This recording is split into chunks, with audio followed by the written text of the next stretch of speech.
Madame Cukierman, vous avez la parole. Monsieur le Président du Césaire, mes chers collègues, nous l'avons dit, la situation politique dans notre pays, notre région, nos territoires est grave. Jamais une telle crise, un tel rejet ne s'est exprimé de cette façon que ces dernières semaines. Celles et ceux qui ont pendant des années été silencieux, celles et ceux qui se sentent aujourd'hui comme les déclassés de la République se sont exprimés très fortement au cours de ces derniers mois. Ils sont en colère et la réponse du président de la République n'a pas été à la hauteur la semaine dernière. Plus que jamais, nous pensons qu'il y a besoin d'agir, de rassembler quand certains cherchent à opposer, à diviser. Cette colère, parfois, a même été d'une violence exceptionnelle à l'égard des institutions. Une violence physique très forte s'est exprimée dans, malheureusement, nombre de villes de notre région, de ronds-points, et nous la condamnons. Elle est inacceptable, mais elle n'est pas révélatrice, et nous le savons, de ce que sont majoritairement celles et ceux qui, sous diverses formes, dans différents contextes, se sont mobilisés. Au-delà d'ailleurs, cette violence a même été récupérée par ceux qui cherchent finalement à détruire la République, alors que finalement, plus que jamais, nous avons besoin de faire République et les collectivités territoriales ont toute leur place à prendre. Ce mouvement a fait surgir des besoins.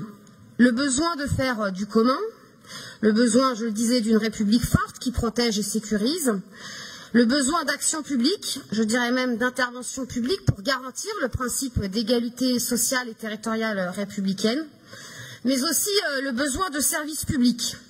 Et donc, qui dit service public dit inévitablement des dépenses publiques pour les satisfaire, dépenses d'investissement et de fonctionnement si nous voulons les maintenir, les développer. Ce mouvement a aussi montré de la solidarité, de l'action, de la capacité à faire de la politique pour ces milliers de femmes et d'hommes. Ainsi, d'une contestation contre le prix de l'essence, la discussion sur ces fameux ronds-points a vite porté sur le pouvoir d'achat, le partage des richesses, la justice fiscale, les services publics, l'augmentation du SMIC, l'ISF, le CICE. Parce que oui, notre pays regorge d'un pognon de dingue.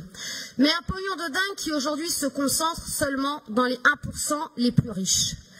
Les plus fragiles en sont exclus, les collectivités territoriales également, pourtant celles qui au quotidien agissent et doivent agir par les politiques territoriales pour corriger cette fracture sociale et territoriale. Et Monsieur le Président, je viens de vous écouter. Bien évidemment, la contractualisation aujourd'hui s'impose à vous, mais vous ne m'enlèverez pas quand même de l'idée que vous auriez pu, vous auriez dû vous mobiliser beaucoup plus que cela et dénoncer ce diktat qui a été imposé aux collectivités territoriales. Et je pense que si l'ensemble des régions de France s'était exprimé beaucoup plus fortement, nous n'en serions pas là aujourd'hui. Notre région a donc toute sa place et doit jouer tout son rôle pour répondre à la crise. Les 29 amendements déposés par notre groupe entendent répondre à cette urgence économique et sociale.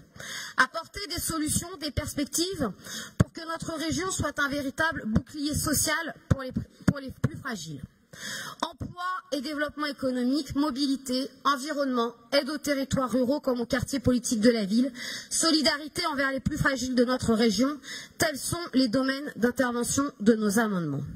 Ce sont donc des amendements réduits en nombre par rapport aux années précédentes, mais des amendements politiques, de réponse à l'urgence sociale et économique. Parce que, Monsieur le Président, comment répondre aux besoins cruciaux de formation quand au nom d'une posture dogmatique qui est celle de la baisse de fonctionnement par principe, vous sacrifiez à hauteur de 25 millions d'euros la formation continue en 2019, 150 millions depuis le début du mandat. Alors oui, l'investissement est une nécessité et nous l'avons toujours défendu, y compris sous les précédentes mandatures. Mais vous comme moi, savons que tout investissement génère du fonctionnement, que le fonctionnement est la condition du lien social de l'accompagnement humain dans une société qui se déshumanise de plus en plus. Alors l'investissement, s'il fait vivre, le fonctionnement rend aussi la vie heureuse.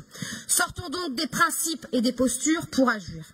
L'heure n'est pas à se gargariser d'être la région la mieux gérée de France par principe, encore faut-elle qu'elle le soit au service de l'aménagement de notre région, au service des femmes et des hommes qui y vivent, s'y forment et y travaillent, finalement au service de ces femmes et des hommes qui se sentent parfois, beaucoup, très souvent exclus des politiques publiques et auxquelles nous devons répondre dès aujourd'hui. Merci Madame Cukierman et merci de la conviction avec laquelle vous l'avez exprimé.